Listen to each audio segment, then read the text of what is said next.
So class हम अपना आज का एक्सपेरिमेंट देखते हैं। आज जो हमारा एक्सपेरिमेंट है, do you receive the screen? आपको स्क्रीन नजर आ रही है? नहीं मैम, अभी नहीं नजर आ रही। आपको नजर नहीं आ रही? क्यों नहीं नजर आ रही? Wait a second please.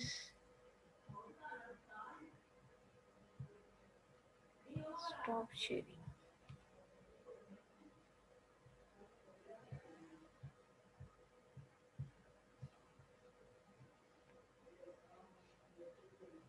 जी, अब आप सबको you are screening the share. ठीक है, अब आपको स्क्रीन शेयर हो रही होगी। यहाँ पे अब हम अपना एक्सपेरिमेंट देखते हैं। हमारा जो एक्सपेरिमेंट है, इसको हम लोगों ने पहले भी इसके बारे में डिस्कस कर चुके हैं। आज हम यहाँ पे इसको दोबारा से रिवाइव करते हैं और इसमें हमने जो हाउ टू परफॉर्म इट, जो कैसे प्रैक्टिकली परफॉर्म करना है, उसके बारे में आपको इसकी वीडियोस भी दिखाई जाएंगी ताकि हमें आइडिया हो जाए कि बेसिकली हम इसमें कर क्या रहे हैं। ठीक है, तो हम स्टार्ट करते हैं। हमारा जो प्रैक्टिकल है इसका नेम है determination of the equilibrium constant of potassium try iodide. ठीक है, so you have to find out the equilibrium constant of potassium try iodide ions. Next thing is that what are the aims and objective of this one experiment? So there are two aims. First one is you have to determine the distribution coefficient for iodine, and the second one is you have to determine the equilibrium constant for the formation of triiodide ion. ठीक है, तो यहाँ पे अब जो हमारे जो currently M है वो दो हैं। सबसे पहले तो हमें यहाँ पे एक बात पता चली है कि डिस्ट्रीब्यूशन कोफिशिएंट की। What is distribution coefficient? Distribution coefficient हमारे पास यहाँ पे क्या होता है? It is the ratio of the concentration of solute that is present between two immiscible liquid. तो वो जो रेशियो होती है एक पर्टिकुलर सल्यूट की, जिसमें वो अपने आप को डिस्ट्रीब्यूट करता है दो सॉल्वेंट्स के अंदर, उस रेशियो को हम कहते हैं डिस्ट्रीब्यूशन कोफिशिएंट। तो इस एक्सपेरिमेंट में सबसे पहला जो हमारा एम है वो ये है कि we have to find out the distribution coefficient, and the second one is you have to determine the equilibrium constant for formation of potassium triiodide ion. Equilibrium constant क्या होता है? इसी basically it is also you can say that a state of rest. ठीक है, equilibrium constant एक ऐसी state होती है जहाँ पे जो मैक्सिमम कन्वर्जन होती है किसी भी सल्यूट, किसी भी जो रिएक्टेंट की प्रोडक्ट में कन्वर्ट होने की, वहां पे जो उस रेशो जो स्टेट होती है उसको हम कहते हैं इक्विलिब्रियम कांस्टेंट। और ये जो इक्विलिब्रियम कांस्टेंट होता है ये एक रिएक्शन के लिए, पर्टिकुलर रिएक्शन के लिए स्पेसिफिक ही होता है, और जो इसकी अमाउंट भी हमेशा कांस्टेंट रहती है। तो हम अब ये देखेंगे कि how we determine the distribution coefficient, कि हमने डिस्ट्रीब्यूशन कोफिशिएंट को कैसे डिटरमिन करना है। और सेकेंडली हम यहाँ पे ये देखेंगे कि how we determine the equilibrium constant for the formation of potassium triiodide ion.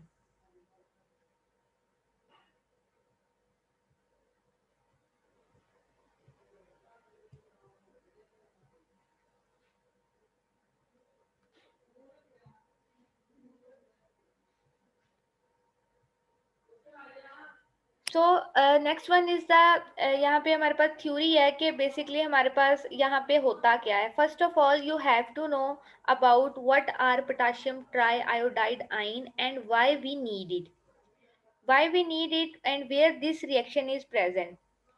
इसको हमने पहले भी डिस्कस किया था, हम इसको रिवाइव कर लेते हैं। आपको पता है कि जो आयोडीन होती है, मॉलिक्यूलर आयोडीन I2, ये वाटर इनसॉल्युबल है।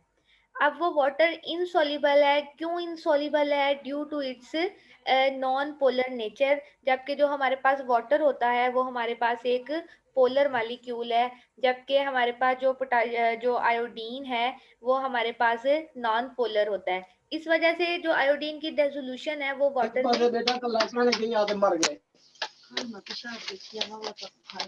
प्लीज अपने जो माइक्स हैं, तमाम स्टूडेंट्स से रिक्वेस्ट है कि अपने माइक को म्यूट कर दें। अगर आपने कुछ पूछना होगा, क्वेश्चन करना होगा, तो आप चैट पे मैसेज लिख के वहां से मुझे पता चल जाएगा।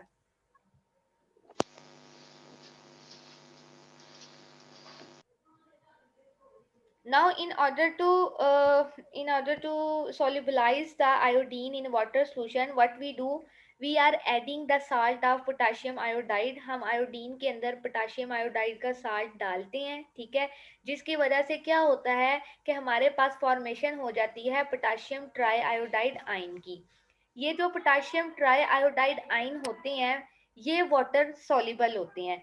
हम इनको कहते हैं पोटाशियम ट्राई आयोडाइड आयन है, लेकिन बेसिकली हमारे पास जो इसकी एक्चुअली जो आयन की होती है, वो हमारे पास एक तो मॉलिक्यूलर आयोडीन होता है I2, और उसके साथ कम्बिनेशन होता है एक आयोडाइड आयन का। इसलिए इन जो हम इनको कंबाइन पढ़ते हैं तो ट्राई आयोडाइड पढ़ते हैं, लेकिन जो असल में क्या होता है, हमारे पास दो एक मॉलिक्यूलर आयोडीन होती है और उसके साथ एक आयोडाइड का आयन प्रेजेंट होता है। तो ये जो पोटाशियम ट्राई आयोडाइड या जो ट्राई आयोडाइड आयंस होते हैं, ये वाटर सोल्यूबल होते हैं।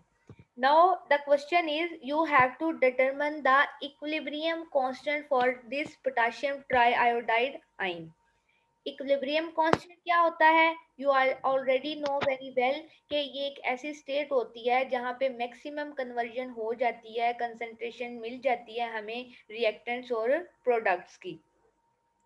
अगर मैं इक्विलिब्रियम कांस्टेंट्स को डिटरमिन करना चाहती हूँ, मैं चाहती हूँ कि इक्विलिब्रियम कांस्टेंट का मुझे एक बकायदा फार्मूला पता चल जाए, तो वो हमारे पास क्या है, इक्विलिब्रियम कांस्टेंट को प्रेजेंट करते हैं हम K से, and K is the ratio of concentration of the product divided by concentration of the reactant. अब इस जो करंट एक्सपेरिमेंट है, अगर हम इसके अंदर देखते हैं, मैम स्क्रीन क्लियर नहीं हो रही, ये एक मिनट, क्यों नहीं क्लियर हो रही? मेरे पास तो क्लियर है, मैं दोबारा से शेयर कर देती हूँ।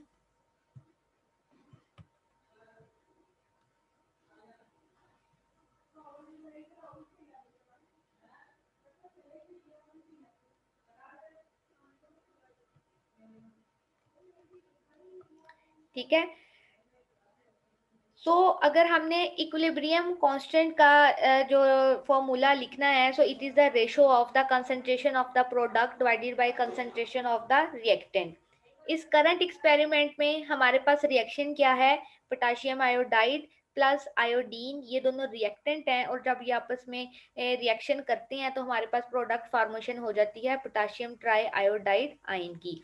इस रिएक्शन के लिए अगर आप लोग इक्विलिब्रियम कांस्टेंट लिखना चाहते हैं, तो आप देख सकते हैं कि K is equal to concentration of potassium try iodide ion divided by concentration of the reactant, जो कि हमारे पास है potassium iodide plus iodine, molecular iodine की कंसंट्रेशन, और जो पोटाशियम आयोडाइड साल्ट हमने यूज किया था, इन दोनों की जो कंसंट्रेशन है, इसको हम लोगों ने रिएक्टेंट की कंसंट्रेशन कंसीडर करना है, और पोटाशियम ट्राई आयोडाइड आयन की जो कंसंट्रेशन है, ये रिएक्टेंट की है। सो इस रेशो को जो हम कहते हैं, वो कहते हैं इक्विलिब्रियम कांस्टेंट। अब हमारे इस एक्सपेरिमेंट का थीम क्या है कि you have to determine the this value, यानी कि ये आपको K की वैल्यू फाइंड आउट करनी है।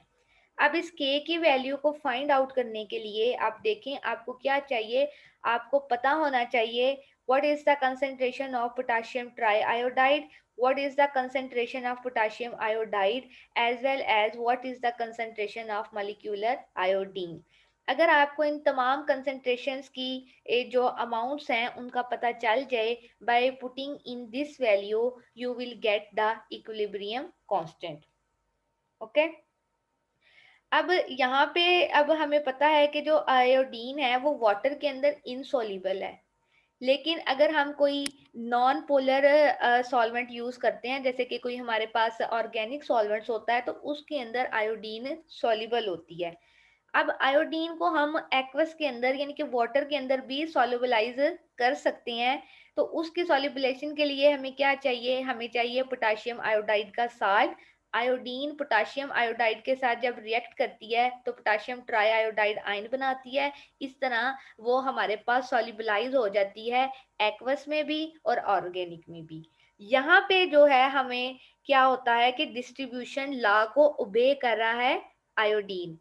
As I told you earlier कि डिस्ट्रीब्यूशन लॉ क्या था। डिस्ट्रीब्यूशन लॉ थी कि किसी भी सल्यूट की अपने आप को डिस्ट्रीब्यूट करना बिटवीन टू अपने बिटवीन टू सॉल्वेंट्स, उसको हम कहते हैं डिस्ट्रीब्यूशन लॉ या डिस्ट्रीब्यूशन या कोफिशिएंट कहते हैं।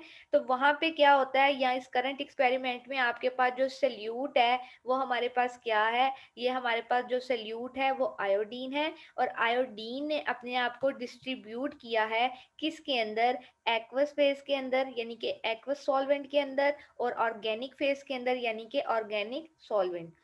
इस करंट केस में जो हमारे पास एक्वस लेयर है वो हमारे पास बेसिकली पोटाशियम आयोडाइड का सॉल्यूशन है, और जो हमारे पास ऑर्गेनिक फेज है उसके लिए हम यूज करेंगे CCl4 यानी कि कार्बन टेट्रा क्लोराइड।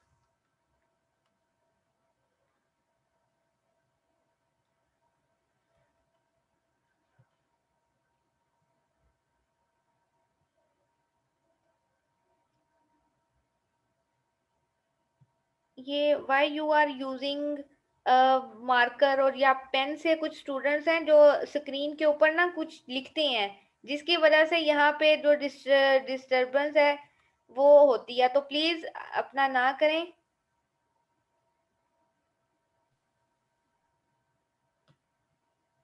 अगेन मैं स्क्रीन शो करती हूँ, जब आप लोग उसके ऊपर कुछ लिखते हैं इस वजह से जो स्क्रीन है वो डिस्टर्ब होती है। So please do not right anything. अपने जो पिन मार्कर जो भी आप यूज कर रहे हैं ना उसको फिलहाल रहने दें, आप यूज ना करें, उसके बाद देखेंगे। अच्छा जी, ये हमने इक्विलिब्रियम यहाँ पे कांस्टेंट की वैल्यू देख ली थी। तो जब आप लोगों ने एक सॉल्यूशन बनाया, एक सैंपल लिया, तो उसके अंदर ये जो इक्विलिब्रियम कांस्टेंट है यहाँ पे इक्विलिब्रियम इस्टेब्लिश्ड हो चुका है। अब यहाँ पे इक्विलिब्रियम इस्टेब्लिश जब हुआ तो हमने क्या किया, हमने उसके अंदर कार्बन टेट्राक्लोराइड की जो एक अमाउंट है उसको ऐड किया at the stage of equilibrium. जब हमने इक्विलिब्रियम के ऊपर कार्बन टेट्राक्लोराइड की अमाउंट डाली तो क्या हुआ कि जो हमारा इक्विलिब्रियम था वो डिस्टर्ब हो गया। इस डिस्टर्बेंस की वजह से क्या होगा कि according to Le Chatelier principle जो हमारा सिस्टम है वो आगे से रेजिस्ट करेगा, यानी कि वो कोशिश करेगा दोबारा से इक्विलिब्रियम को मेंटेन करने की। अब वो दोबारा से इक्विलिब्रियम मेंटेन कैसे होगा, वो जो हमारा रिएक्शन है वो बैकवर्ड डायरेक्शन में मूव करेगा। जैसे हम यहाँ पे अगर पिछली स्लाइड देखते हैं, ये देखें हमारे पास जो रिएक्शन फॉरवर्ड रिएक्शन में कैसे होता है, पोटाशियम आयोडाइड और जो आयोडीन है वो आपस में रिएक्शन करते हैं और पोटाशियम ट्राई आयोडाइड आयंस की फॉर्मेशन होती है। यहाँ पे जब इक्विलिब्रियम इस्टेब्लिश्ड हो चुका है, ऊपर से हमने इसके अंदर ऐड कर दिया है कार्बन टेट्राक्लोराइड। जब कार्बन टेट्राक्लोराइड डाला तो ये जो इक्विलिब्रियम इस्टेब्लिश्ड हुआ था, concentration of आयोडी potassium try iodide divided by concentration of iodide और आयोडीन की जिस की वजह से वो डिस्टर्ब हुआ। इस डिस्टर्बेंस की वजह से क्या होगा, ये रिएक्शन कौन सा है, ये बैकवर्ड डायरेक्शन में मूव करेगा। बैकवर्ड डायरेक्शन में मूव करने का क्या मतलब है कि आपके पास जो पोटाशियम ट्राई आयोडाइड आयंस की फॉर्मेशन हुई थी अब वो दोबारा से डिकम्पोज हो चुकी हैं किसके अंदर, पोटाशियम आयोडाइड आयन के अंदर और साथ में मॉलिक्यूलर आयोडीन के अंदर। ये जो मॉलिक्यूलर आयोडीन है ये जो होती है ये कार्बन टेट्राक्लोराइड के अंदर तो एज सच सॉल्युबल है, लेकिन वाटर के अंदर ये एज सच सॉल्युबल नहीं होती, बल्कि वाटर के अंदर इसको सॉल्युबल होने के लिए इसको अपने साथ पोटाशियम आयोडाइड साल्ट की भी जरूरत होती है। So the you have to know that कि जब इक्विलिब्रियम मेंटेन था इस रिएक्शन का, उसके ऊपर से कार्बन टेट्राक्लोराइड डालने से क्या हुआ, यहाँ पे इक्विलिब्रियम डिस्टर्ब हुआ। जब एक इक्विलिब्रियम डिस्टर्ब होता है तो according to Le Chatelier principle अगर एक इक्विलिब्रियम स्टेज पे किसी भी रिएक्शन के हम कोई स्ट्रेस बाहर से अप्लाई करते हैं तो रिएक्शन या तो बैकवर्ड मूव करता है या फॉरवर्ड मूव करता है in order to release the stress. तो इस रिएक्शन में क्या हुआ है, जो पोटाशियम ट्राई आयोडाइड आयंस हैं वो यहाँ पे आपके डिकम्पोज हुए हैं, यानी कि रिएक्शन हमारा बैकवर्ड डायरेक्शन में मूव किया है और हमारे पास पोटाशियम आयोडाइड और आयोडीन की फॉर्मेशन हो चुकी है। ये वही इसका जो अब हमने देख लिया कि हमारे पास जब हमने कार्बन टेट्राक्लोराइड को ऐड करवाया इक्विलिब्रियम स्टेज पे, तो हमारे पास रिएक्शन बैकवर्ड डायरेक्शन में मूव किया और हमारे पास मॉलिक्यूलर आयोडीन प्रोड्यूस हुई। ये जो मॉलिक्यूलर आयोडीन है, ये कार्बन टेट्राक्लोराइड्स के अंदर सॉल्युबल होती है, तो वो अपने आप को क्या करेगी, डिस्ट्रीब्यूट करेगी between water and carbon tetrachloride. यहाँ पे इसको करने के बाद हम क्या करेंगे, अब हमारे पास जो ऑर्गेनिक फेज है उसके अंदर भी हमारे पास यहाँ पे एक आयोडीन प्रेजेंट है, और हमारे पास साथ में जो आयोडीन है वो एक्वस फेज में भी प्रेजेंट है। बट एक्वस फेज में जो आयोडीन प्रेजेंट है वो प्रेजेंट है in the form of potassium iodide या पोटाशियम ट्राई आयोडाइड आइंस की फॉर्म में, ठीक है। लेकिन ऑर्गेनिक फेज की अगर हम बात करें, तो वहां पे जो आयोडीन प्रेजेंट है वो प्रेजेंट है I2 की फॉर्म में, यानी कि मॉलिक्यूलर फॉर्म में। यहाँ पे अब हमारा काम क्या है, हमें आयोडीन की कंसेंट्रेशंस को फाइंड आउट करना है। Either it is present in I2 form, either it is present in potassium iodide form या पोटाशियम ट्राई आयोडाइड फॉर्म। जिस मर्जी फॉर्म में आयोडीन प्रेजेंट है, वहां पे जो आयोडीन है उसको हमने डिटरमिन करना है। आयोडीन को डिटरमिन करने के लिए यहाँ पे हमें एक और टेक्निक की रिक्वायरमेंट है, एक और हम मेथडोलॉजी अप्लाई करेंगे जिसको हम कहते हैं टाइट्रेशन। टाइट्रेशन क्या है, how you define the titration? So basically titration एक ऐसी मेथड है, एक ऐसी टेक्निक है जिसके अंदर हम किसी भी अननोन सॉल्वेंट की कंसंट्रेशन या अननोन सोल्यूशन की जो मोलैरिटी है उसको फाइंड आउट कर सकते हैं by using some known amount और the known molarity of the solution. तो इस मेथड को हम क्या कहते हैं, टाइट्रेशन। अब यहाँ पे अब जब हम टाइट्रेशन परफॉर्म करते हैं तो हमें एक टाइट्रेंट चाहिए होता है। टाइट्रेंट क्या होता है? टाइट्रेंट हमारे पास वो सब्सटेंस होता है जिसकी मोलैरिटी का हमें पता होता है। अब टाइट्रेशन को हम डिफाइन कैसे हमने किया है कि एक ऐसी टेक्निक है जिसके अंदर हम लोग अननोन सॉल्यूशन की मोलैरिटी को फाइंड आउट करते हैं by using the known molarity solution, यानी कि बाय यूजिंग द टाइट्रेंट। तो आयोडीन की टाइट्रे कंसंट्रेशंस को फाइंड आउट करने के लिए हम जो यूज़ करेंगे टेक्निक, जो हम लोग टाइट्रेशन की टाइप यूज़ करेंगे उसका नाम है आइडोमेट्रिक टाइट्रेशन। देखिए इसका नाम ही बता रहा है iodometric, so there is some iodine. Iodometric titration का जो प्रिंसिपल है या उसके अंदर होता क्या है उसको हम डिस्कस कर लेते हैं। सबसे पहली चीज़ जो आपको आइडोमेट्रिक टाइट्रेशन की पता होनी चाहिए कि what kind of titrant you are used in iodometric titration. तो it is the sodium thiosulphate. Sodium thiosulphate हमारा टाइट्रेंट है जिसको हम लोग अगेन रन करेंगे against iodine in order to find out the concentration of iodine. अब वो iodine whether it is present in molecular form, यानी कि वो I2 की फॉर्म में प्रेजेंट है, वो पोटाशियम आयोडाइड की फॉर्म में प्रेजेंट है, वो पोटाशियम ट्राई आयोडाइड की फॉर्म में प्रेजेंट है, जिस मर्जी फॉर्म में प्रेजेंट है, जब हम उसको टाइट्रेट करेंगे सोडियम थायोसल्फेट के साथ in the presence of starch, तो क्या होगा, हमें आयोडीन की कंसंट्रेशन पता चल जाएगी। ठीक है, तो जब हमें आयोडीन की कंसंट्रेशन पता चल जाएगी तो हम क्या करेंगे, हम उसका सबसे पहले डिस्ट्रीब्यूशन कोफिशिएंट फाइंड आउट करेंगे। What is distribution coefficient? It is the concentration of iodine in CCl4 layer, यानी कि concentration of iodine in organic layer divided by concentration of iodine in aqueous layer. By using the titration method हमें concentration पता चल जाएगी iodine की कि कितनी iodine present है CCl4 के अंदर और कितनी आयोडीन प्रेजेंट है एक्वस लेयर के अंदर। जब हमें ये कंसंट्रेशन पता चल जाएगी तो हम उसको आपस में डिवाइड करके डिस्ट्रीब्यूशन कोफिशिएंट की वैल्यू को फाइंड आउट कर लेंगे। Okay, now the next question arises कि हमारे पास जो इक्विलिब्रियम कांस्टेंट है उसको फाइंड आउट हम कैसे करेंगे।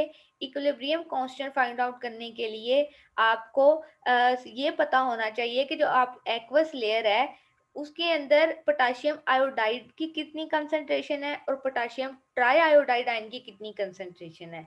अगर हमें इनकी कंसंट्रेशन का पता चल जाए तो हम उसको इक्विलिब्रियम कांस्टेंट के फार्मूले यानी कि concentration of product divided by concentration of reactant के अंदर ऐड करेंगे। इस तरह हमें डायरेक्ट जोन सी है वो वैल्यू पता चल जाएगी किसकी, इक्विलिब्रियम कांस्टेंट की।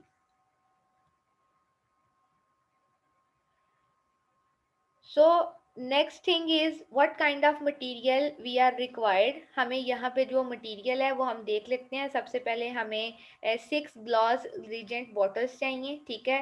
रीजेंट बॉटल्स के अंदर हम अपना रिएक्शन परफॉर्म करेंगे। इसके बाद हमें ब्यूरेट चाहिए। ब्यूरेट का यहाँ पे क्या पर्पज़ है, ब्यूरेट हमें क्यों चाहिए, ब्यूरेट हमें टाइट्रेशन के लिए चाहिए। और ब्यूरेट के अंदर हम कौन सा सोल्यूशन लेते हैं, टाइट्रेंट लेते हैं जिसकी मोलैरिटी हमें नोन होती है। सो इस करंट एक्सपेरिमेंट में हमारा टाइट्रेंट है sodium thiosulphate. So when you are going to perform this one practical, you have taken the sodium thiosulphate in burette. Next thing है सेपरेटिंग फनल।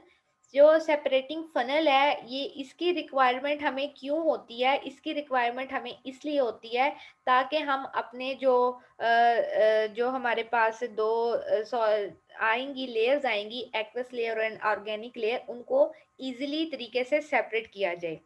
पाइपेट, पाइपेट हमें क्यों चाहिए, पाइपेट का भी यही पर्पज है कि हम ऑर्गेनिक लेयर और एक्वस लेयर को अलग अलग रीजेंट बोतल से निकाल सकें। सेपरेटिंग फनल को भी हम इसी पर्पज के लिए यूज कर सकते हैं और पाइपेट को भी यूज कर सकते हैं। बट अगर हम सेपरेटिंग फनल यूज करेंगे after performing the reactions in reagent bottles, उससे क्या होगा, वहां पे हमें उन दोनों लेयर्स को अलहदा करना आसान है। अगर हम पाइपेट यूज करते हैं, पाइपेट के जरिए भी हम एक्वस और ऑर्गेनिक लेयर्स को सक करके निकाल सकते हैं, लेकिन it's a little difficult. Difficult क्यों है, क्योंकि यहाँ पे बहुत ज्यादा हैंडलिंग प्रॉब्लम आ सकता है, आपको बहुत ज़्यादा केयर की ज़रूरत है। इतने एहतियात से आपको लेयर सेपरेट करना पड़े, क्योंकि पाइपेट है, पाइपेट को हम हाथ से इस्तेमाल करते हैं तो ह्यूमन एरर आ सकता है, हैंडलिंग एरर आ सकता है। एनी और फिर भी पाइपेट को भी यूज़ किया जाता है और सेपरेटिंग फनल को भी यूज़ किया जाता है। क्यों, in order to separate out the aqueous and organic layer from reagent bottles. ये तो हमारे पास बेसिक जो था वो है मटेरियल। नेक्स्ट थिंग जो सी है वो हमारे पास केमिकल है। What kind of chemical we are required. सबसे पहले हमें आयोडीन, आयोडीन का चाहिए। आयोडीन क्यों चाहिए, ताकि हम उसका सैंपल बना सकें। Carbon tetrachloride CCl4। And next one is the sodium thiosulphate. और ये जो सोडियम थायोसल्फेट है इसकी हम लोगों ने दो तरह की कंसंट्रेशन बनाई है, 0.005 मोलर एंड 0.001 मोलर। यहाँ पे हमने सोडियम थायोसल्फेट की दो कंसंट्रेशंस क्यों बनाई हैं, हमने कंसंट्रेशन इसलिए बनाई हैं, अगर आप लोगों ने आयोडीन को एक बात यहाँ पे नोट करने वाली है कि जो सोडियम थायोसल्फेट है ना, वो हमेशा जो रिएक्शन देता है वो मॉलिक्यूलर आयोडीन के साथ देता है। I2 कंबाइन करता है किसके साथ, सोडियम थायोसल्फेट के साथ, तो हमारे पास सोडियम आयोडाइड बनता है। अब आपका जो एक्वस सैंपल है उसके अंदर आयोडीन मॉलिक्यूलर फॉर्म में प्रेजेंट नहीं होगी, बल्कि वहां पे जो मॉलिक्यूलर आयोडीन की बजाय आयोडीन प्रेजेंट है पोटाशियम आयोडाइड और पोटाशियम ट्राइआयोडाइड की फॉर्म में। सो क्या होगा कि वो जो पोटाशियम आयोडाइड और पोटाशियम ट्राइआयोडाइड है, firstly you have convert into the molecular iodine. तो यहाँ पे दो सोडियम थायोसल्फेट की मोलैरिटी रखने का पर्पज ये है कि आपके पास ऐसी पॉसिबिलिटी है कि जब अगर आपने पहले रिएक्शन किया तो ऑर्गेनिक फेज में हो सकता है कि आयोडीन की अमाउंट ज़्यादा हो, तो वहाँ पे तो ज़्यादा मोलैरिटी की सोडियम थायोसल्फेट ओके है। लेकिन अगर आपके सैंपल में आयोडीन की अमाउंट कम है और आप उसको ज़्यादा मोलैरिटी वाले सोडियम थायोसल्फेट के साथ ट्रीट कर रहे हो, तो क्या होगा, आपका जो वॉल्यूम है वो बहुत कम कंज्यूम होगा, वो पॉइंट्स में चला जाएगा, जैसे 0.1 ml 0.2 ml। तो इतना जो मन्यूट वॉल्यूम होता है ना, उसको काउंट करना या उसको कैलकुलेट करना और उसको ऑब्जर्व करना थोड़ा डिफिकल्ट होता है। तो बजाय इसके कि आप ज़्यादा मोलैरिटी वाला सोडियम थायोसल्फेट यूज़ करें in order to determine low molarity of iodine, उससे बेहतर है कि आप सोडियम थायोसल्फेट की ही मोलैरिटी को कम कर दें। जब आप उसकी मोलैरिटी को कम करेंगे तो अगर आयोडीन की अमाउंट कम भी है तो डेफिनेटली वो ज़्यादा कंज्यूम होगा। आपके पास जो वॉल्यूम आएगा वो बजाय डेसिमल में या पॉइंट में होने के किस में आ जाएगा, एग्जैक्टली न्यूमेरिकल वैल्यू, यानी कि 1 ml कंज्यूम हुआ या 2 ml कंज्यूम हुआ या 3 ml कंज्यूम हुआ। तो हमने यहाँ पे दो कंसंट्रेशन इसलिए रखी हैं ताकि जब हम लोग आयोडीन की टाइट्रेशन करें तो हमें ये अंडरस्टूड बात है कि अगर आप लोगों ने एक रिएक्शन किया है किसके साथ, आयोडीन CCl4 के साथ और आयोडीन इन वाटर, जैसे हमने देखा था कि दो सेट्स बनाए थे। पहले जो सेट में जो पहले 3 बॉटल्स थी उसके अंदर आयोडीन के अंदर 200 ml हम लोगों ने वाटर ऐड कर दिया था। तो अब अगर आपने उन बॉटल्स को ट्रीट करना है तो आपको पता है कि जो वाटर है उसके अंदर आयोडीन की इतनी अमाउंट नहीं होगी, यानी कि आयोडीन की अमाउंट बहुत कम होगी।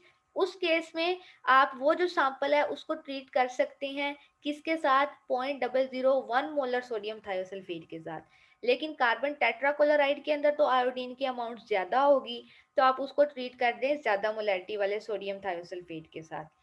सिमिलरली लास्ट में जो चीज़ हमें चाहिए होगी वो हमें चाहिए होगी 0.1 मोलर पोटाशियम आयोडाइड, और इसको हम आयोडीन के साथ ही मिक्स करेंगे और साथ में हमें स्टार्च सोल्यूशन चाहिए होगा। स्टार्च सोल्यूशन की हमें रिक्वायरमेंट क्यों है, because it act as indicator, ये हमें यहाँ पे इंडिकेटर के तौर पे एक्ट करेगा। Next we talk about little procedure हम लोग देख लेते हैं। सबसे पहला जो आपने काम करना है, you have to prepare the sample. Sample preparation के लिए आपने क्या करना है, आपने प्योर कार्बन टेट्राक्लोराइड को लेना है। 200 ml या 200 सीसी ले लें, सेंटीमीटर क्यूब का इसका मतलब है। आपने ले लिया 200 ml कार्बन टेट्राक्लोराइड, उसके अंदर आपने स्मॉल अमाउंट आयोडीन की डालनी है, उसको स्टिर करना है, उसको मिक्स कर देना है।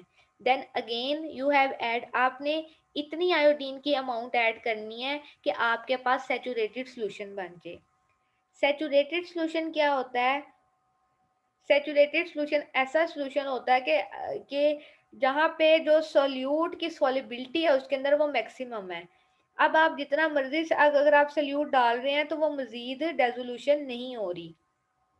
तो सबसे पहला काम आपने क्या करना है, आपने आयोडीन का सैचुरेटेड सॉल्यूशन बना लेना है। Next you have taken the 6 reagent bottle, आपने 6 रीजेंट बॉटल लेनी है, उनको क्लीन करना है, वाटर के साथ वॉश करना है पहले, ठीक है, फिर उसको ड्राई करना है और उनको आपने नंबरिंग दे देनी है 1 to 6 में। Now you have put the sample in each bottle, आपने यहाँ पे बॉटल्स के अंदर सैंपल ऐड करना है। फर्स्टली आपने बॉटल 1 2 3 लेनी है, उनके अंदर सैंपल की अमाउंट ऐड करनी है। फर्स्ट वन बोतल के अंदर 50 ml, सेकेंड वन बोतल के अंदर 30 ml, थर्ड वन बोतल के अंदर 20 ml। ये आप लोगों ने सैंपल लिया है और सैंपल किस चीज़ का है, सेचुरेटेड आयोडीन का इन प्योर CCl4 में। इतनी इतनी अमाउंट सैंपल की मेयर करनी है बाय यूजिंग द मेयरिंग सिलेंडर, और आपने बॉटल 1 2 3 के अंदर ऐड कर देना है। Now you have to maintain volume of each bottle equal to 50 ml। आपने 50 ml ईच बॉटल का वॉल्यूम मेंटेन करना है फर्स्टली, और वो आपने किस चीज़ से मेंटेन करना है, प्योर कार्बन टेट्राक्लोराइड से। अगर हम पहली बॉटल की बात करें तो उसके अंदर तो हमने सैंपल ही 50 ml डाला है, so there is no need of any excess CCl4। लेकिन अगर हम बोतल नंबर 2 को देखें, वहां पे हमने सैंपल की अमाउंट ली थी 30 ml, so you have to add 20 ml of pure CCl4। Similarly जो बोतल 3 थी उसके अंदर आपने 20 ml सैंपल लिया था। अब इस 20 ml सैंपल के अंदर आपने मज़ीद 30 ml प्योर कार्बन टेट्राक्लोराइड का ऐड करना है। इस तरह जो ओवरऑल जो वॉल्यूम है it will be 50 ml of each bottle. 50 ml करने के बाद आपने क्या करना है, बोतल 1 2 3 में 200 ml डिस्टिल वाटर को ऐड करना है, ईच बॉटल में 200 ml, so the total volume of bottle 1 2 and 3 will be 250 ml, और आपने इसको स्टॉपर के जरिए टाइटली बंद कर देना है, ठीक है। Now you have taken the bottle number 4 5 6, ठीक है। 4, 5, 6 आपने लिया है, उसके अंदर आपने दोबारा अपना सैंपल ऐड किया है, आयोडीन का सैचुरेटेड जो सैंपल है, उसमें भी उसका वॉल्यूम आपने कितना मेंटेन किया है, you are adding the 50, 30 and 20 ml of sample in bottle 4, 5 and 6 respectively. यहाँ पे भी अगेन आपको पहले जो अपना सैंपल बॉटल्स के अंदर वॉल्यूम है उसको 50 ml मेंटेन करना है। तो बॉटल नंबर 4 के अंदर जो वॉल्यूम है it is already 50 ml, so there is no need of any excess CCl4। But बोतल नंबर 5 और बोतल नंबर 6, ये दोनों बॉटल्स के अंदर जो आपने सैंपल की अमाउंट ली है, बोतल नंबर 5 में 30 ml और बोतल नंबर 6 में 20 ml है। सो इन बोतल number 5 you have to add 20 ml of CCl4, and in बोतल नंबर 6 जहाँ पे आपने 20 ml सैंपल लिया है वहाँ पे आपने ऐड करना है 30 ml of pure carbon tetrachloride. After adding this one, आप देखें कि आपकी बोतल नंबर 4, 5, 6 के अंदर वॉल्यूम कितना हो गया है, 50 ml।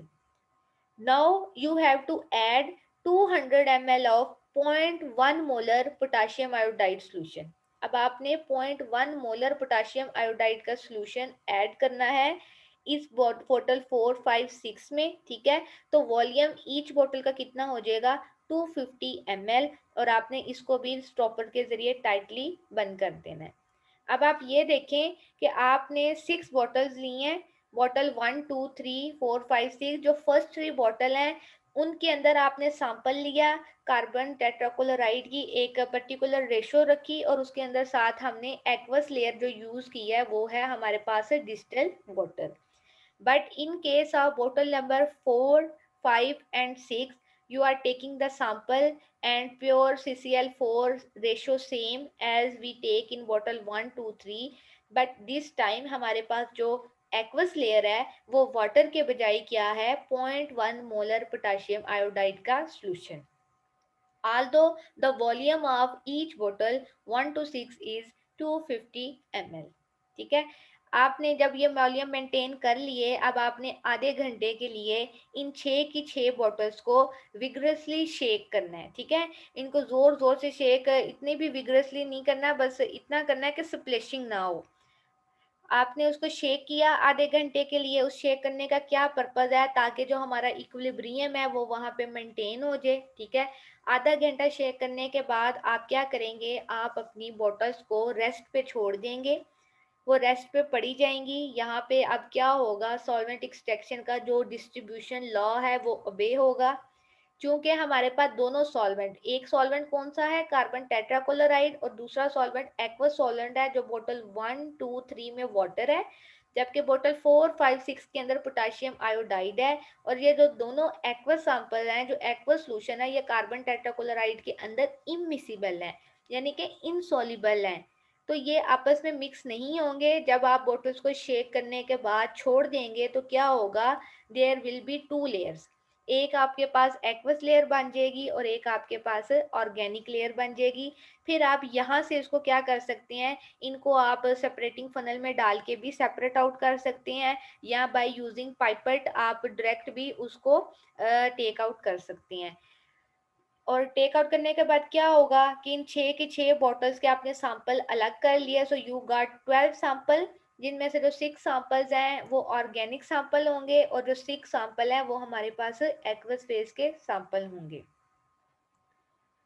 After getting the sample, the next step is you have to perform the iodometric titration on each sample। अब जो आपके पास 12 सैंपल आए हैं, इन 12 सैंपल्स की हमने आइडोमेट्रिक टाइट्रेशन करनी है। वो कैसे करनी है, यहाँ पे हम देखते हैं। आपने जो एक्वस लेयर है उसका आपने 50 ml ले लिया, बोतल फर्स्ट में से रिमूव की एक्वस लेयर को। ठीक है, बाय यूजिंग द पाइपेट, यहाँ पे उन्होंने पाइपेट के साथ लिखा है तो हम पाइपेट के साथ भी कर सकते हैं, अदरवाइज अगर आपने सेपरेटिंग फनल भी यूज किया है तो उससे भी सेपरेट आउट हो सकता है। 50 ml एक्वस लेयर को सेपरेट किया है और उसको डिलीवर किया है कॉनिकल फ्लास्क में। कॉनिकल फ्लास्क में डालने के लिए वो सैंपल अब हम उसको टाइट्रेट करेंगे ब्यूरिट के साथ। यहाँ पे जब हम पाइपेट के साथ सैंपल लेते हैं तो यहाँ पे बहुत ज़्यादा केयर की ज़रूरत है, क्योंकि अगर ज़रा सी भी मिस हैंडलिंग होती है, आपका हाथ हिलता है, तो उससे क्या होगा कि एक्वस लेयर के साथ साथ ऑर्गेनिक लेयर भी पाइपेट के अंदर आ सकती है। So it is very very miss handling, बहुत ज़्यादा यहाँ पे मिस हैंडलिंग का एरर होता है, तो बहुत ज़्यादा आपको यहाँ पे केयर के साथ ये एक्सपेरिमेंट करना पड़ेगा। एनी हाउ एक्वस लेयर को सेपरेट आउट करने के बाद आप इसके अंदर 5 ml डालेंगे 10% पोटेशियम आयोडाइड सोल्यूशन का, और आप इसको टाइट्रेट करेंगे 0.001 molar sodium thiosulphate solution by using starch solution as an indicator. अब आप यहाँ पे देख सकते हैं कि हम लोग जो सोडियम थायोसल्फेट है उसकी कितनी मोलैरिटी यूज कर रहे हैं, 0.001। अब हमने यहाँ पे कम मोलैरिटी वाला सोडियम थायोसल्फेट यूज किया है, क्यों? क्योंकि एक्वस लेयर है और ये बोतल 1 की बात हो रही है, तो बोतल 1 के अंदर एक्वस लेयर वाटर है। ये हमें बात पता है कि वाटर के अंदर आयोडीन की इतनी सॉल्युबिलिटी नहीं है, तो ऑटोमेटिकली वाटर के अंदर आयोडीन की अमाउंट ने बहुत ज्यादा कम आना है। सो इसलिए हम लोगों ने यहाँ पे सोडियम थायोसल्फेट की जो मोलैरिटी है वो भी बहुत कम यूज की है।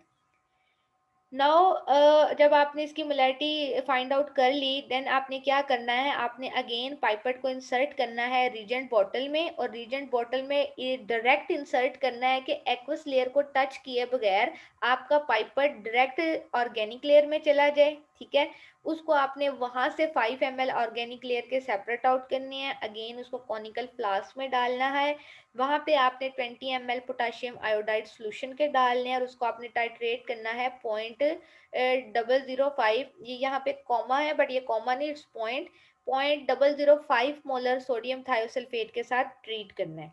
ओके, अब देखें, अब हमें पता है CCl4 के अंदर आयोडीन, जो मॉलिक्यूलर आयोडीन होती है वो सॉल्युबल होती है, यानी कि वहां पे आयोडीन की अमाउंट ज्यादा होगी, तो उसको टाइट्रेट करने के लिए हमने यहाँ पे जो सोडियम थायोसल्फेट की अमाउंट यूज की है वो भी ज्यादा है, दैट इज 0.005 मोलर। ये यहाँ पे मिस्टेकनली कॉमा डला है, ये दरअसल 0.005 है। ठीक है, अब आपने क्या किया, आपने बॉटल 1 की ऑर्गेनिक लेयर की भी टाइट्रेशन कर ली, और आपने वहां पे भी आयोडीन की अमाउंट को फाइंड आउट कर लिया। सिमिलरली सेम प्रोसीजर आप रिपीट करेंगे बॉटल नंबर 2 और 3 के लिए, और इसी तरह बॉटल जो हमारे पास 4, 5, 6 हैं उनके उनके लिए भी हमारे पास एक एक्वस और ऑर्गेनिक लेयर आएगी। ठीक है, अब वहां पे जो एक्वस लेयर है वो हमारे पास पोटाशियम आयोडाइड है, नॉट वाटर। तो जब वो पोटाशियम आयोडाइड की बात हो रही है तो वहां पे भी जारी बात है, पोटाशियम आयोडाइड के अंदर भी आयोडीन सॉल्युबल है, तो पोटाशियम ट्राइआयोडाइड बनता है, तो उसकी एक्वस लेयर को भी हम 0.005 मोलर सोडियम थायोसल्फेट से ट्रीट कर सकते हैं, और जो उसकी ऑर्गेनिक लेयर है उसको भी हम लोग 0.005 मोलर सोडियम थायोसल्फेट के साथ ट्रीट कर सकते हैं।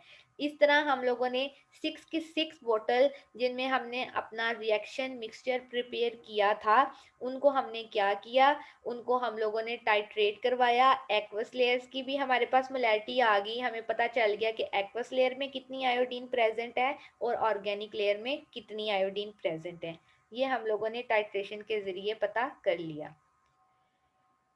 यहाँ पे हमारा एक्सपेरिमेंट हमें खत्म हो गया। Now we move toward the observation and calculation. यहाँ पे हमने ऑब्जर्वेशन, सबसे पहले तो हमें टेम्परेचर पता होना चाहिए, तो यूजली हम रूम टेम्परेचर पे ही काम करते हैं। ठीक है, तो उसके बाद हमने देखना है, हमने एक टेबल ड्रॉ करना है जिसके अंदर हम की हेडिंग दे सकते हैं, table for the distribution coefficient of iodine between water and CCl4। तो ये टेबल किसके लिए है, ये बॉटल नंबर 1, 2 एंड 3 के लिए है। क्यों? क्योंकि बॉटल नंबर 1, 2 एंड 3 में हमने आयोडीन का सैंपल लिया था, फिर उसके ऊपर से हमने प्योर कार्बन टेट्राक्लोराइड डाली थी। ठीक है, रिस्पेक्टली जिसमें 20 ml, 30 ml और 0 ml in respectively bottle, as well as we are added 200 ml of water. तो हमने वाटर को ऐड किया था, तो आयोडीन ने अपने आप को डिस्ट्रीब्यूट किया किसके अंदर, वाटर एंड CCl4 में। यहाँ पे अब हमें देखते हैं कि इस टेबल में हमें किस चीज की रिक्वायरमेंट है। इस टेबल में जो सबसे पहला कॉलम है, इट इज बोतल नंबर 1, 2 एंड 3। ठीक है, वो हमने बॉटल्स को नंबर दे दी। सेकंड कॉलम में यहाँ पे लिखा हुआ है वॉल्यूम ऑफ 0.001 मोलर हाइपो, यहाँ पे वर्ड लिखा हुआ है हाइपो। ये हाइपो का क्या मतलब है? इट इज योर टाइट्रेंट, यानी कि सोडियम थायोसल्फेट। कितना सोडियम थायोसल्फेट यूज किया था आपने 50 ml layer of aqueous layer को। तो अगर इस कॉलम को हम सिंप्लीफाई करके लिखें, यहाँ पे थोड़ा सा कम्प्लेक्स करके लिखा है लेकिन उसका मतलब वही है, तो दूसरे कॉलम में हमने लिखना है volume of sodium thiosulphate used for the aqueous layer of bottle 1, then bottle 2 and bottle 3। तो ये जो वॉल्यूम है एक्वस लेयर का, ये हमें कहाँ से पता चलेगा? सोडियम थायोसल्फेट का ब्यूरेट से।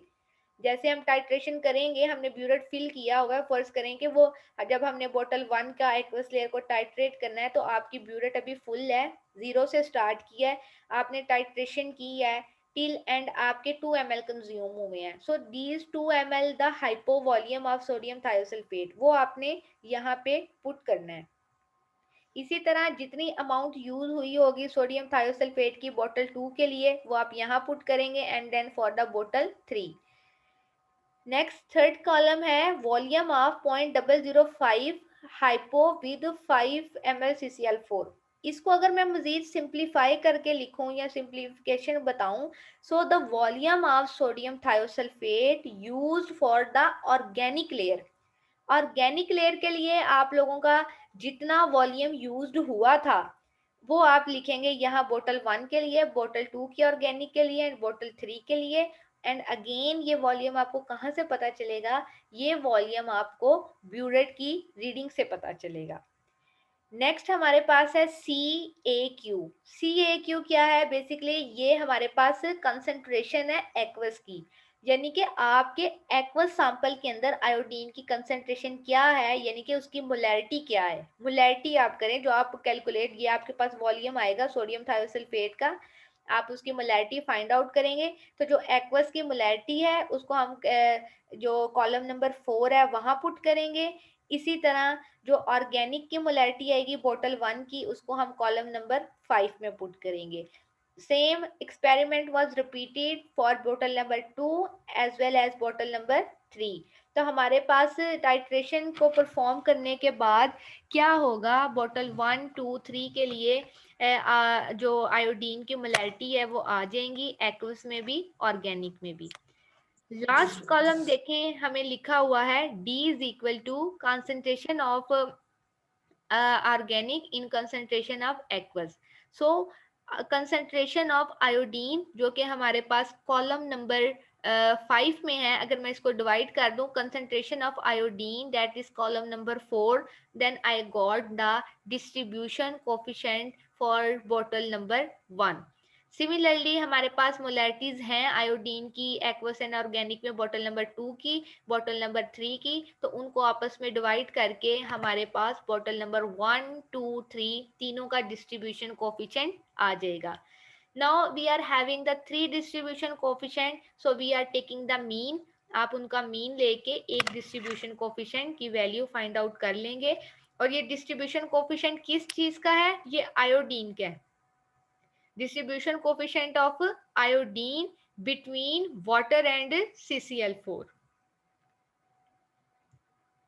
Next we move toward the determination of iodine between CCl4 and aqueous Ki। अब देखें यहाँ पे जो हमारे पास हमने आयोडीन को डिटरमिन करना है, एक तो क्या है? Carbon tetrachloride, and next one is the aqueous potassium iodide. क्योंकि जो बोतल नंबर 4, 5, 6 थी उसके अंदर हमने अपना जब सैंपल लिया था उसके अंदर हमने CCl4 ऐड किया था एक पर्टिकुलर रेशो के साथ। देन हमने उसके अंदर 200 ml ऐड किए थे, किसके? पोटेशियम आयोडाइड के। और उस वक्त उसकी कंसंट्रेशन कितनी थी? उसकी कंसंट्रेशन थी 0.1 मोलर। सिमिलरली टेबल बिल्कुल वैसे ही है, हम लोगों ने पहला कॉलम लिया बॉटल नंबर्स का जिसमें हमने बॉटल 4, 5, 6 को प्रेजेंट किया।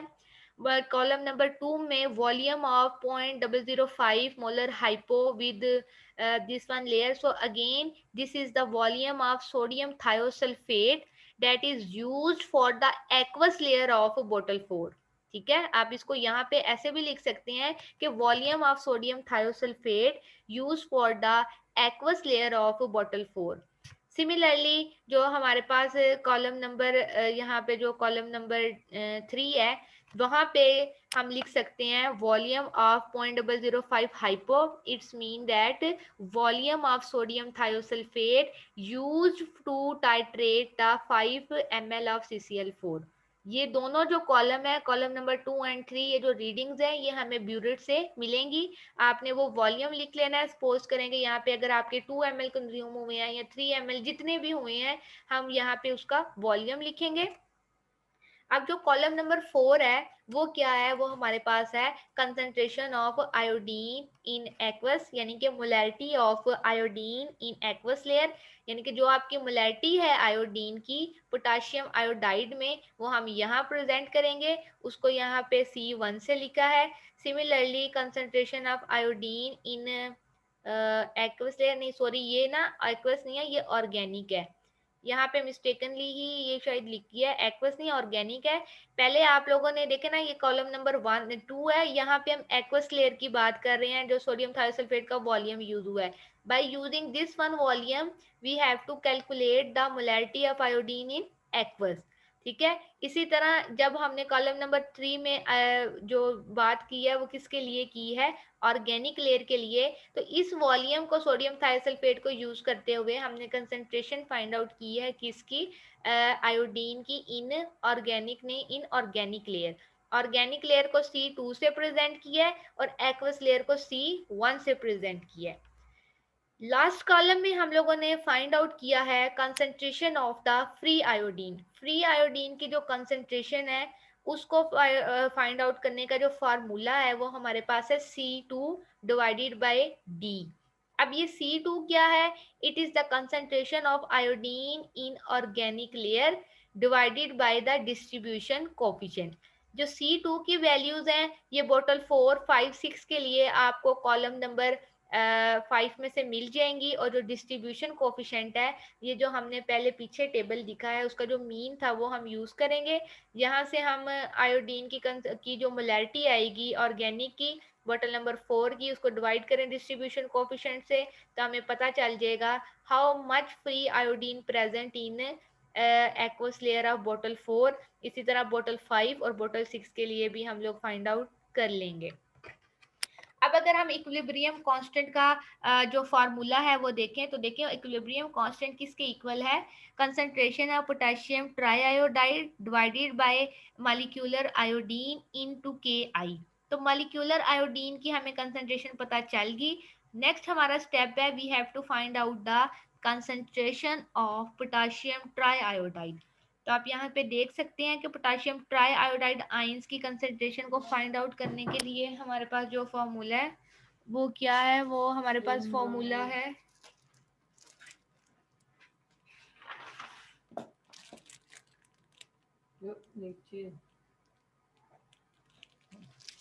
तो जो जो हमारे पास फॉर्मूला है वो किसके इक्वल है, वो है C1 minus C2 divided by D।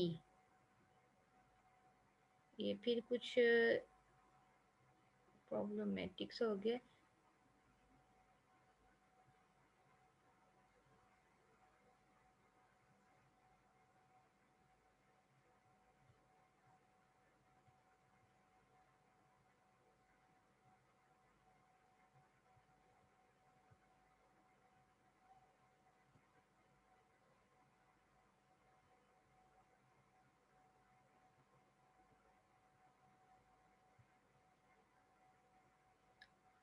ठीक है। इसमें आप देखें जो पोटेशियम ट्राई आयोडाइड आयन की कंसेंट्रेशन है उनको फाइंड आउट करने के लिए हमारे पास जो फार्मूला है it is C1 minus C2 divided by D। अब ये जो हमारे पास C2 है C1 है वो क्या है, it is the concentration of iodine present in aqueous layer. इसमें से आप माइनस करेंगे किसको, C2 डिवाइडेड बाय D। ये C2 डिवाइडेड बाई D क्या है, ये अभी हमने देखा है, basically it is the concentration of free iodine. तो जो आपके पास कॉलम नंबर 4 के आंसर आएंगे उसमें से आपने माइनस करना है कॉलम नंबर कॉलम नंबर 5 के, उसमें से माइनस करना है कॉलम नंबर 6 को। तो आपके पास अल्टरनेटिवली आ जाएंगी concentration of the potassium try iodide आइन। पोटाशियम आयोडाइड आयन की कंसेंट्रेशन को फाइंड करने का क्या फार्मूला है, concentration of iodine in aqueous layer C1 minus C2 divided by D, और ये C2 divided by D क्या है? It is the concentration of free iodine in aqueous layer. इस तरह आप लोग बॉटल 4, 5, 6 के लिए पोटाशियम ट्राई आयोडाइड की कंसेंट्रेशन को फाइंड आउट कर सकते हैं. लास्ट थिंग जो रह गया हमारे पास वो है concentration of potassium iodide. Potassium iodide की कंसेंट्रेशन को फाइंड आउट करने का फार्मूला है C minus C1 minus C2 divided by D. पहले आप इस पोर्शन को देखें, ये जो स्क्वायर ब्रैकेट में है कि C1 minus C2 divided by D, ये क्या है? अभी हमने ऊपर डिस्कस किया है कि C1 minus C2 divided by D equal है कंसेंट्रेशन ऑफ ट्राई आयोडाइड आइन. सो C में से अगर आप लोग माइनस करेंगे पोटाशियम ट्राई आयोडाइड की कंसेंट्रेशन, तो आपको फाइंड आउट हो जाएगी पोटाशियम आयोडाइड की कंसेंट्रेशन. अब ये C क्या है? C is the initial concentration of potassium iodide. कौन सी इनिशियल कंसेंट्रेशन? वो कंसेंट्रेशन, वो मोलैरिटी जो हमने 200 ml जब ऐड किए थे सैंपल के अंदर बोतल 4, 5, 6 में, उस वक्त जो उसकी कंसेंट्रेशन थी, जो उसके वक्त मोलैरिटी थी वो. तो इस करंट एक्सपेरिमेंट में हमने कितना पोटाशियम आयोडाइड मोलर यूज किया था? It is 0.1. तो 0.1 में से आप माइनस करें किसको? जो आपके पास कंसेंट्रेशन आई थी पोटाशियम ट्राई आयोडाइड आइन की, उसमें से आप माइनस करते जाएं. बोतल 3 के लिए करें, पहले बोतल 4 के लिए करें, देन बोतल 5 के लिए करें एंड बोतल 6 के लिए करें. तो अल्टरनेटिवली आपके पास वैल्यू आ जाएगी किसकी? पोटाशियम आयोडाइड आइन की. यहाँ पे आके हमारा काम खत्म हुआ. हमें पता चल गया कि जो इक्विलिब्रियम कांस्टेंट K होता है वो किसके इक्वल है? It is equal to the concentration of potassium try iodide ion divided by concentration of iodine and concentration of potassium iodide respectively. हमने तमाम कंसंट्रेशंस को फाइंड आउट कर लिया है. आप इक्विलिब्रियम कांस्टेंट के फार्मूला में उसको ऐड करेंगे. जब इसको आप ऐड करेंगे तो आपके पास इक्विलिब्रियम कांस्टेंट 3 तरह के आ जाएंगे. बोतल 4 के लिए अलग इक्विलिब्रियम कांस्टेंट आएगा, 5 के लिए अलग आएगा एंड 6 के लिए अलग आएगा. तीनों के लिए आपके पास 3 इक्विलिब्रियम कांस्टेंट आएंगे. You have to take the mean. आप उसका मीन लेंगे. सो ओवरऑल आपके पास एक मीन इक्विलिब्रियम कांस्टेंट आएगा. ठीक है. अब देखें हमारा जो फर्स्ट पे एम था, हमने कहा था कि इस एक्सपेरिमेंट को परफॉर्म करने के 2 एम है. पहला कि you have to determine the distribution coefficient. तो जो हमने जो पहला सेट बनाया था बोतल 1, 2, 3 में, उसके परफॉर्म करने के बाद आयोडीन ने अपने आप को डिस्ट्रीब्यूट किया वाटर एंड CCl4 में, और वहां से हमें क्या पता चल गई? Distribution coefficient of iodine. और जो हमारे पास बोतल नंबर 4, 5, 6 थी, उनके अंदर भी हमने ट्रीटमेंट सेम दिया था, बस हमने वाटर को रिप्लेस कर दिया था 0.1 मोलर पोटाशियम आयोडाइड से. By using this both experiment are the same. बाकी सारे ट्रीटमेंट सेम थे, शेकिंग टाइम सेम था, सेपरेशन हमने सेम तरीके से की, उसकी टाइट्रेशन के लिए टाइट्रेंट सेम थे, सब कुछ सेम था. तो हमने यहाँ पे जब आयोडीन और CCl4 के दरमियान आयोडीन की डिटर्मिनेशन की, तो हमारे पास इक्विलिब्रियम कांस्टेंट की वैल्यू आ गई. तो इस तरह आपके पास 3 इक्विलिब्रियम कांस्टेंट की वैल्यू ही आई, जैसे 3 डिस्ट्रीब्यूशन कोफिशिएंट की आई थी. So you have to take the mean. So the overall equilibrium constant equal to Kc. So this is your answer.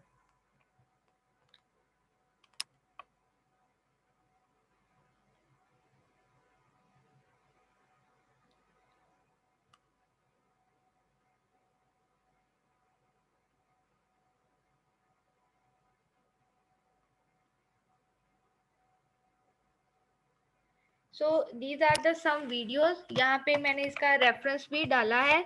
In videos को अब हम देखते हैं, जिससे आपको थोड़ा मजीद क्लियर हो जाएगा.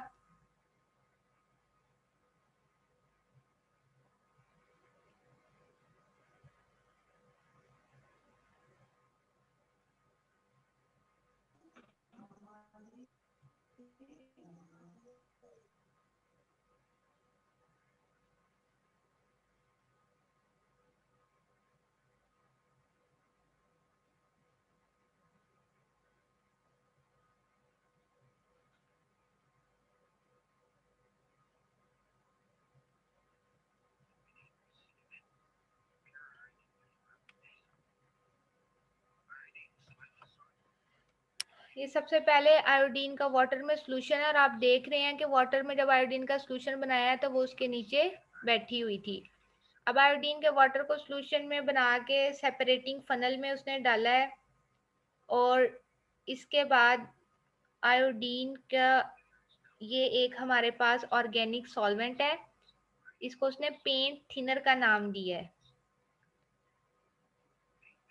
ये एक ऑर्गेनिक सॉल्वेंट है जिसको आयोडीन के सॉल्यूशन के अंदर पुट किया है।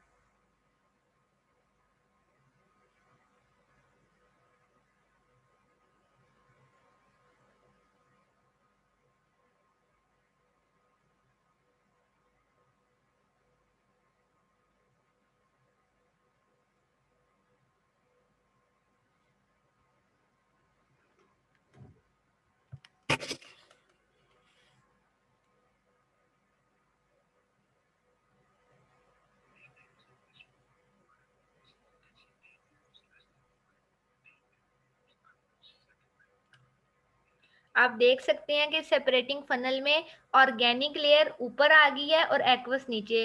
क्यों? क्योंकि both are immiscible to each. अब इसको इसने देखिएगा, ये शेक करेंगे दोनों लेयर्स को आपस में। शेक करते वक्त वो दोनों लेयर्स आपस में यूं लग रहा है कि मिक्स हो चुकी हैं।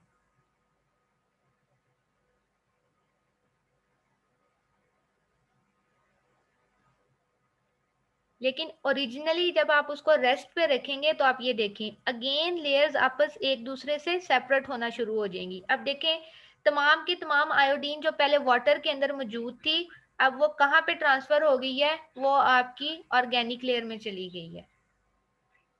ठीक है। सो ये एक सिंपल सा सॉल्वेंट एक्सट्रैक्शन का प्रोसीजर है कि इस तरह सॉल्वेंट एक्सट्रैक्शन होती है आयोडीन की।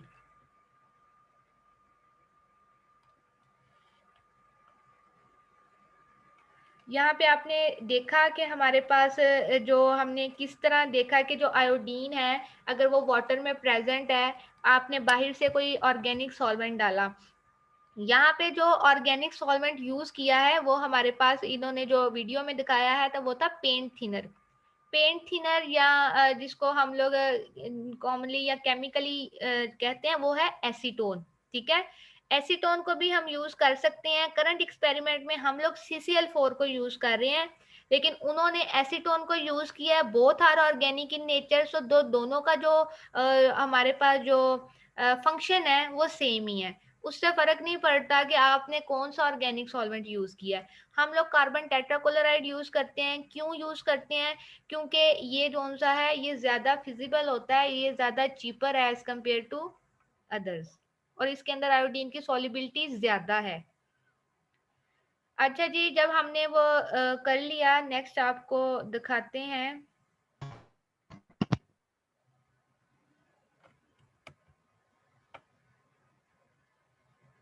आइडोमेट्रिक टाइट्रेशंस को, कि आइडोमेट्रिक टाइट्रेशंस कैसे परफॉर्म की जाती हैं।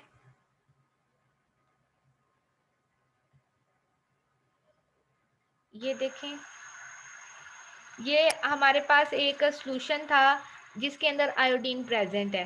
ठीक है, ध्यान से देखिएगा, iodine in the conical flask and sodium thiosulphate in burette, क्योंकि वो हमारा टाइट्रेंट है।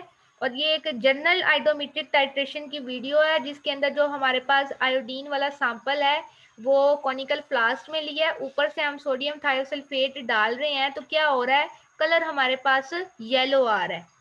Titrate till yellow solution is observed.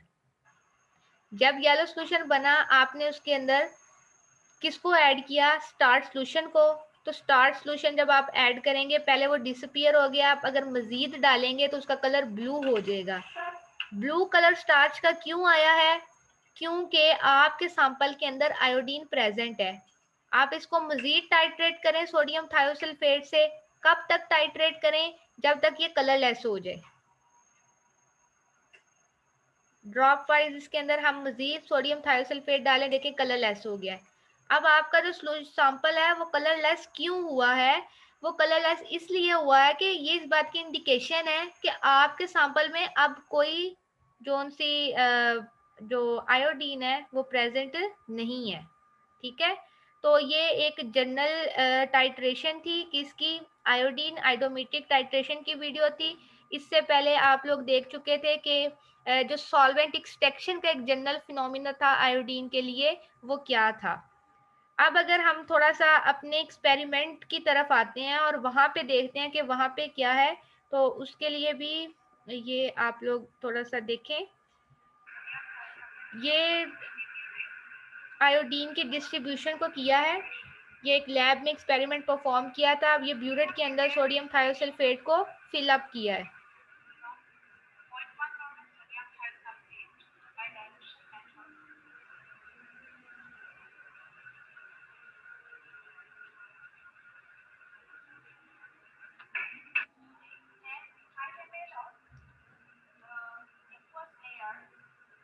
ठीक है, अब आप ये देखें, ये यहाँ पे रीजेंट बॉटल है जिसे हम एक्सपेरिमेंट परफॉर्म करते हैं। ये रीजेंट बॉटल में आप देख सकते हैं कि आपको दो लेयर्स क्लियर नजर आ रही होंगी, एक्वस एंड ऑर्गेनिक लेयर।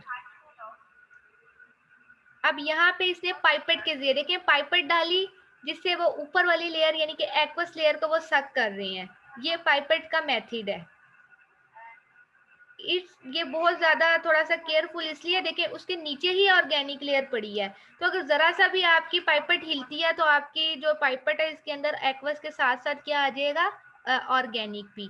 सो इसलिए हम लोग बेहतर होता है कि ये जो अपना मिक्सचर है इसको सेपरेटिंग फनल में डाल के बाकायदा तरीके से सेपरेट कर लें, लेकिन हम इसको पाइपेट की मदद से भी कर सकते हैं। देखिए अब उन्होंने पाइपेट से एक्वस सैंपल लिया, उसको कॉनिकल फ्लास्क में डाला,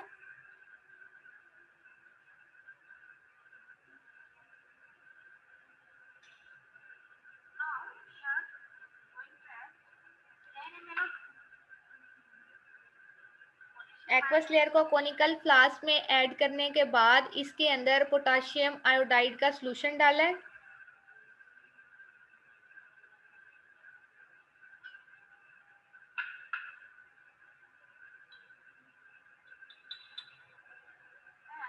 ठीक है, देखें जैसे ही आपने डाला पोटाशियम आयोडाइड का सॉल्यूशन तो येलो कलर आया। येलो कलर किस चीज की इंडिकेशन हुआ है कि यहाँ पे मॉलिक्यूलर आयोडीन जनरेट हुई है। ठीक है, साथ में येलो कलर आया, साथ में ही हमने स्टार्च ऐड किया है, और अब हम इसको सोडियम थायोसल्फेट के साथ ट्रीट करेंगे।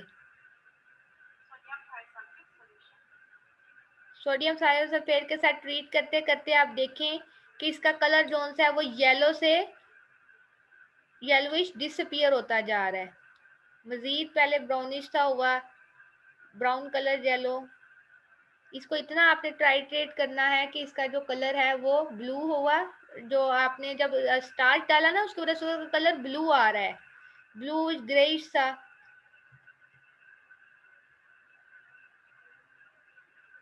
देखें जो वो येलो कलर है वो डिसअपियर हो गया है, वो पहले एक ब्राउन सा ब्लैकिश ग्रेइश ब्लूइश सा कलर था।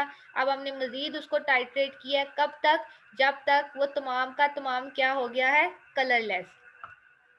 अब ये कलरलेस किस चीज की इंडिकेशन है, अगर अब आप इस सोल्यूशन के अंदर स्टार सोल्यूशन ऐड करेंगे तो ये कलरलेस ही रहेगा। क्यों कलरलेस रहेगा कि तमाम का तमाम जो आयोडीन प्रेजेंट है उसने रिएक्शन कर लिया है सोडियम थायोसल्फेट से। ये देखें, ये ब्यूरिट से हम रीडिंग नोट कर रहे हैं, इसको ही हम हाइपोवॉल्यूम कहते हैं, और ये हम लोगों ने अपने रिस्पेक्टिव टेबल्स के कॉलम में लिखना है कि कितना वॉल्यूम यूज हुआ है।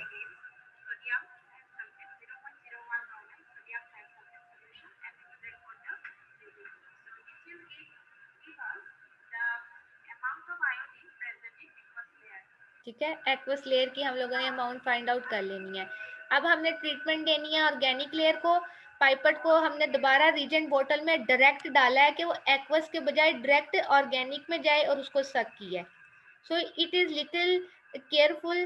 क्यों, क्योंकि देखें एक्वस भी उसके ऊपर है। अगर आपका पाइपेट जरा सा भी हिल जाता है, आपका हाथ हिल गया, तो क्या होगा, दोनों लेयर्स की आपस में मिक्सिंग हो सकती है, कंटेमिनेशन हो सकती है। एक्वस लेयर को सेपरेट किया,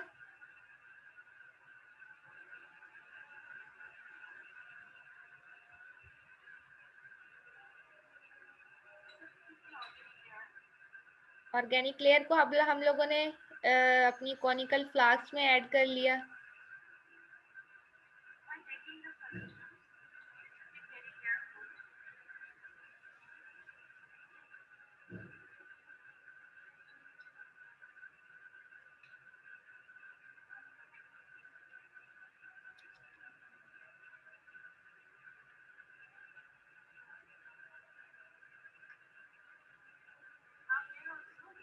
अब आप इसके अंदर ऐड करेंगे किसको, पोटाशियम आयोडाइड को।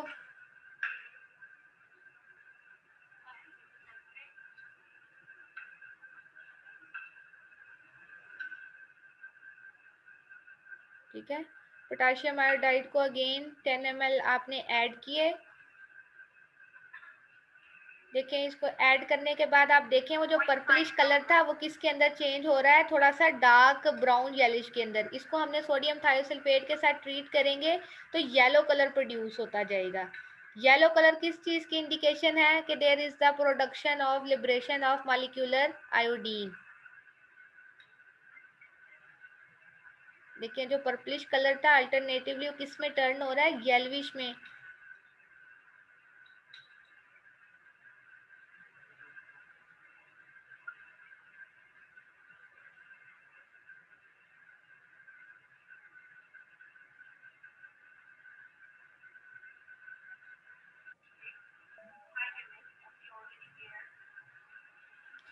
ठीक है, आपने डाला, इसके अंदर आप अगेन डालेंगे किसको,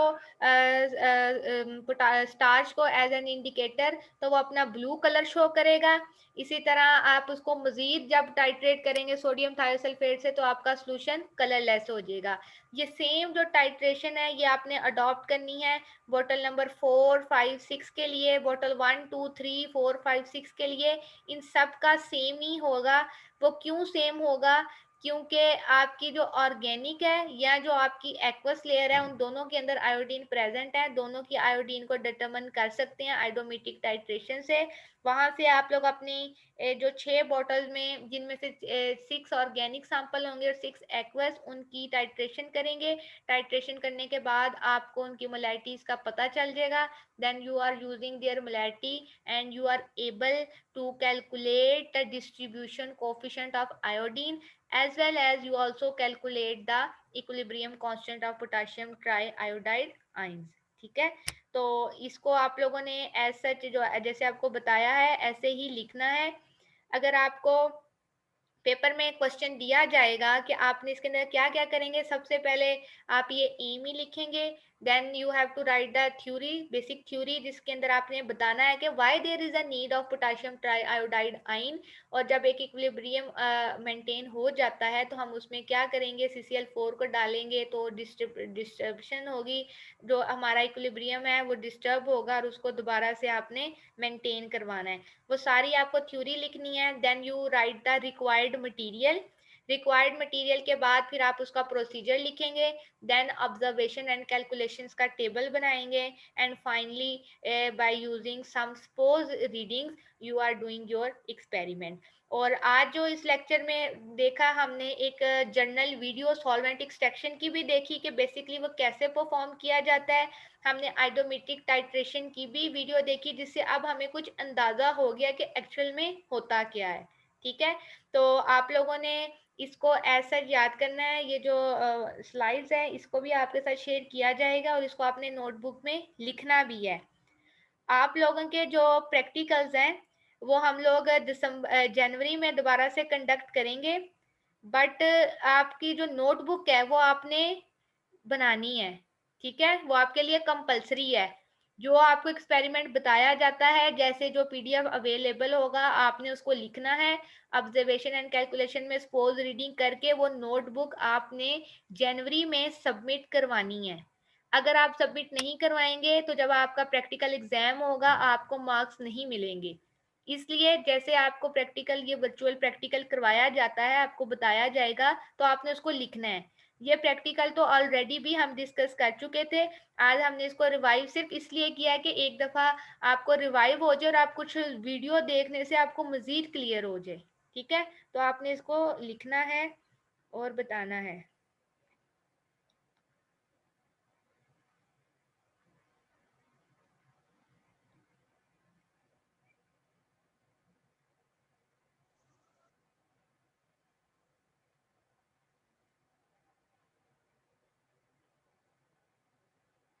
जी, अब लोग आपको में से अगर किसी को कोई कंफ्यूजन है, कोई प्रॉब्लम है तो अपना माइक ऑन करके क्वेश्चन पूछ सकता है।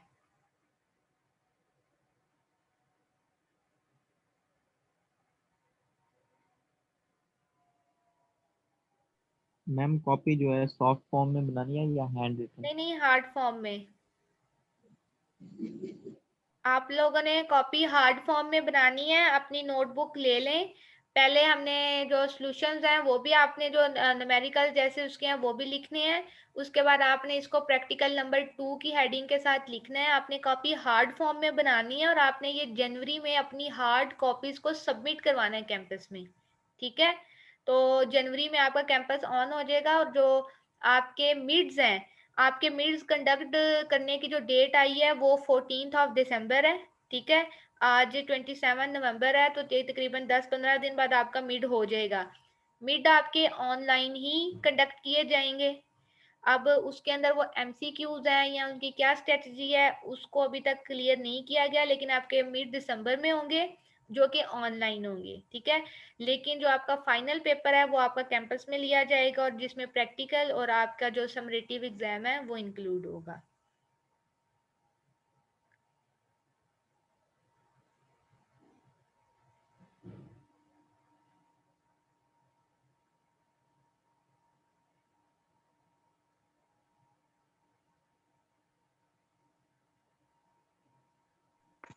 अस्सलाम वालेकुम मैम।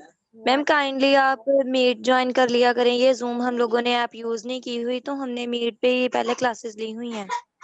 हाँ जी, आपकी भी बात ठीक है।